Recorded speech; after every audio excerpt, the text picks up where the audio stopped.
Hello and welcome back to C's Listening Room. I am C, and we're in a room. And I've got one here that I found a bit challenging to review. This is Stoned Immaculate, the music of the Doors. First off, this is a multi-artist, various artist album. It's not a tribute album, though. But, I mean, you've got different artists on here that have a different style from one another. So, I'm obviously not going to like the entire thing equally, beginning to end. But the other thing is it's not even a tribute album. It is... How do I describe this? According to the liner notes, the producer presented these artists with certain Doors songs and said, I think this song fits your style and I would like you to contribute to this project. And they had the three remaining Doors members at the time, Manzarek, Krieger, and Densmore, go into the studio and contribute to the songs as well. And this is 2000. This is when Manzarek was still alive. So this was actually completed in the year 2000. And so you have different acts that put their spin on different Doors songs. And I'd say about half of them are pretty good. Other half are so outside of my wheelhouse that I would not have personally included them, but that's me. But each track has some contribution from the remaining Doors members as well. So I think Robbie Krieger plays most of the guitar solos on the album. And whatever band he's playing with, they would just play like the rhythm parts. But seeing that it's neither a true tribute album and seeing that it's a various artist album with different styles definitely makes it a little more interesting to review and a little more challenging. The roles that the remaining Doors members play on this album varies significantly. I mean, sometimes all three of them will perform on one song, sometimes just one, and the amount of little work that they put in each song is unequal depending on which song it is. So I don't even know how to review something like this, to be honest. It's basically old and contemporary artists playing cover songs with some semblance of the original band members providing overdubs. Extremely varied results. I make it sound, I think, a little more negative than it needs to be, but I think that's just what you're going to get. When you get a project like this, you're going to get something extremely inconsistent. So I just gave it a listen again, and I'll give the best opinions that I can. But track number 1, Stone Temple Pilots, Break On Through. Pretty good cover. I would, not the best, but I would say it's pretty decent. Days of the New. They have 2 tracks on here. They do LA Woman and then they do The End. I would not say that that either are the best songs on the album, but I think they are close to the initial concept, and I think both are good inclusions. Then you got Aerosmith, Love Me 2 Times. Pretty good. I mean, Aerosmith, they've been around a while, a long time, so they figured out how to make music for a certain setting. I mean, I think their experience would help them out in this category, and that's what worked.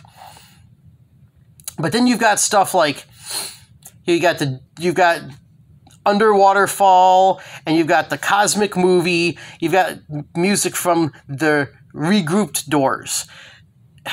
So that to me I just feel like that doesn't really fit in as well with the idea of this album being guests reinterpreting the music.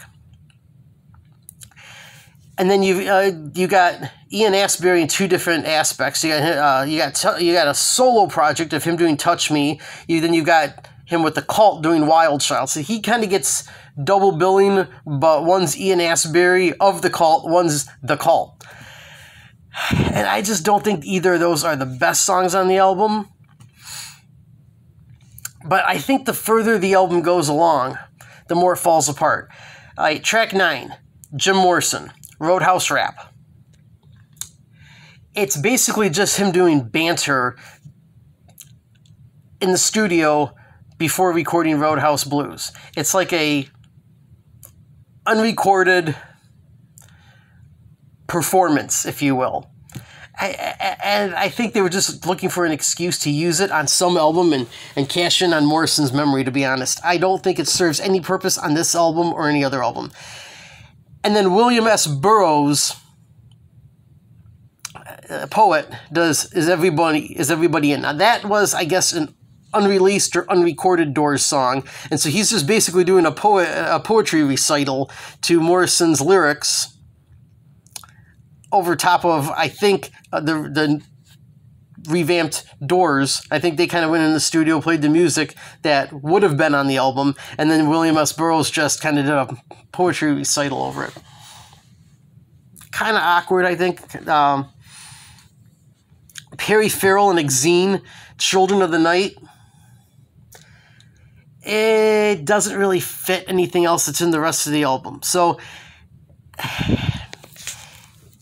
obviously, there are tracks on here that just didn't do it for me. When this album is strong, it is strong. Oleander. People don't even remember Oleander. That was kind of a flash in the pan. I have an Oleander album somewhere. I'm going to try to find that one and give it another listen. I think last time I listened to it, I kind of liked it, but I had very little to say about it. I think I was wanting to write a review on it, and I just didn't know what to put because nothing really stood out. It was just like, okay, this isn't bad, but what do I say about this? And I guess that's the same. I guess that's the same way I feel about "Hello, I Love You." It's not a bad entry on this album. It actually, to me, is what this album was supposed to be. I just don't have a lot to say about that track. But then you've got Bo Diddley doing "Lover Madly." Pretty good. Later, Bo Diddley, it's still in his 1950s fashion. He really did a good job with it. I would say that it was probably the most surprising. The Aerosmith was surprising. The Aerosmith, they did a really good job. Bo Diddley did a good job. The Old Acts. Roadhouse Rap leads into track 10, which is a remix of Roadhouse Blues, including the remixed vocal by Jim Morrison with special guest John Lee Hooker. This track is disappointing, but it's kind of good. It's disappointing because John Lee Hooker is one of the coolest guys that ever lived. If you were to ask me the definition of cool, like personality and everything else, it's John Lee Hooker. You know, old dude sitting on the guitar, or sitting on the stool with the guitar, or sitting on the chair with the guitar, the sunglasses on. I think the two coolest dudes that ever lived are probably Billy Gibbons and John Lee Hooker. But John Lee Hooker almost relegates himself to just like a hype man in this song. Oh yeah! Roadhouse, go to the Roadhouse. Now, he can do it better than anyone. He was Mr. Cool. There's like cool, and then there's John Lee Hooker. He's in a separate category of cool, so he can be the hype man on a song and make it work. It's just not recorded well, so his little ad-libs, oh yeah, where we go now? We're going to the Roadhouse. He was a great guitar player and everything, so he could have probably played guitar along with it if he wanted to. I would have preferred that. But you can't really make out a lot of his vocals very well because of the way that was mixed. So I feel that an artist of his coolness, of his level of super cool, should have been given a better treatment than this song. The LA Woman, okay. Yeah, that was Days of the New. It wasn't good. It wasn't excellent. I don't have a lot to say about it. It wasn't terrible. Train. Yeah, the Drops of Jupiter guys. Hey Soul Sister. They do a cover of Light My Fire. And instead of a great organ solo, they played the solo on guitar. That took some work. It's a great cover. It's in their style. The guitar replicating the keyboard, it gave me a whole bunch of new respect for this band. That was the biggest surprise on the album. Then track 2, Creed. You know, Scott Stapp, Riders on the Storm.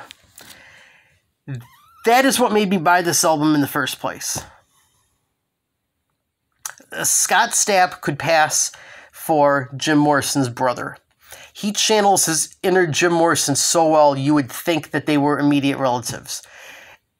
I can barely tell the difference from in the first half of the song. It almost sounds like the Doors just kind of went into the studio a couple months later and remixed the song a little bit differently. The song is so spot on vocally and even musically that it almost doesn't even sound like it's a different band, even a different singer. It's a phenomenal recreation. The soloing, the guitar soloing is excellent. It's the standout of the album. And then track 4, Peace Frog. Smash Mouth. If you've heard Smash Mouth, you could probably guess that they were heavily influenced by the Doors. Biggest hit was probably Walking on the Sun. That was their first hit. And I think they might have even sampled a Doors song. I mean, the keyboards are so Doors inspired that I think I actually heard somewhere that it was a sample. Clearly influenced by them, but the original Peace Frog is just weird. It's got a really cool rhythm, that keyboard groove, really cool, excellent guitar solo. But Jim Morrison was kind of a weird guy. His poetry was weird. He was a weird guy. The whole song is about bleeding and blood in the streets. Kind of gruesome, kind of gross. Never really understood what the song was about. Now, Steve Harwell, on the other hand, he's just a fun guy. I've always liked Smash Mouth. I like their humor. I like the fun that they put in their music.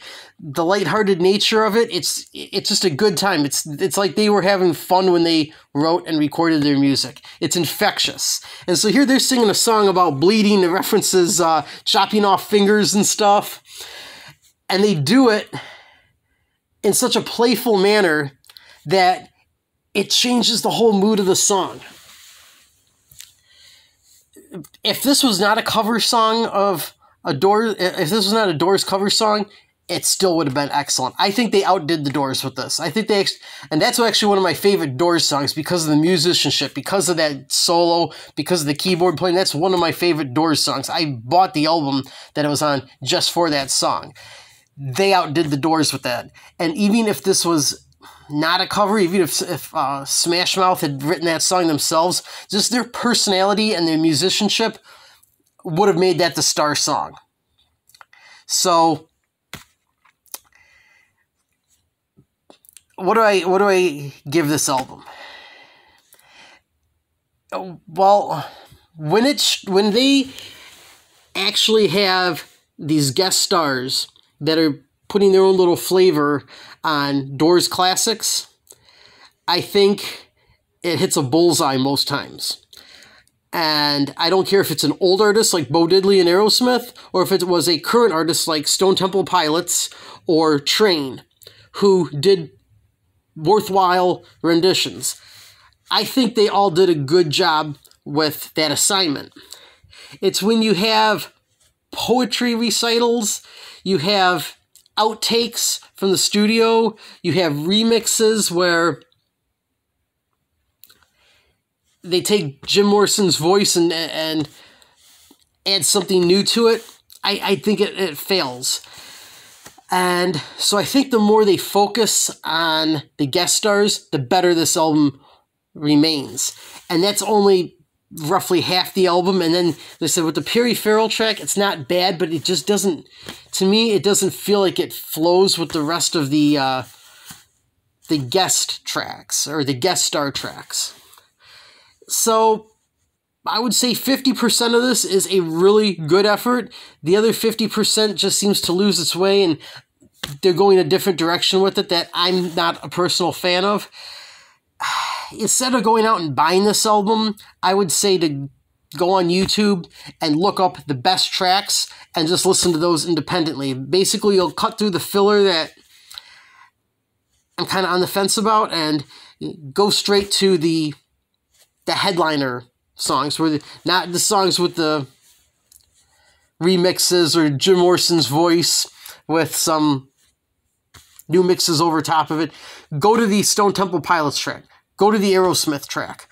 Definitely listen to Creed's Riders on the Storm. Definitely listen to Peace Frog from Smash Mouth. Listen to the Bo Diddley track. Listen to Love Me Two Times. I'm sorry. Love Her Madly. That's what I thought. Yeah. Love Her Madly. Listen to the Days of the New songs. Roadhouse Rap. William Burroughs. Some of that, I would say it's, unless you're a super huge Doors fan and you want every little bit of recorded music or recorded sound that they've released, kind of skip that and go to the real meat and potatoes of this album. All in all, I'll give it a 3 out of 5. There are enough good songs on there. There are enough successes and successfully conceived tracks on here where I would say it's good enough for a 3 out of 5. But it, in the middle and toward, and definitely in the middle of the album, it definitely seems to kind of lose its way a little bit. So this is definitely inconsistent, but when it hits the target, it's a home run. So 3 out of 5 for Stoned Immaculate, music of the Doors. This has been another C's Listening Room production. Completely independent, completely unbiased. A one-man operation. I don't have any producers. I don't have any engineers. Quite frankly, I need some. But this is what you get. Till then, take care, and I'll see you next time.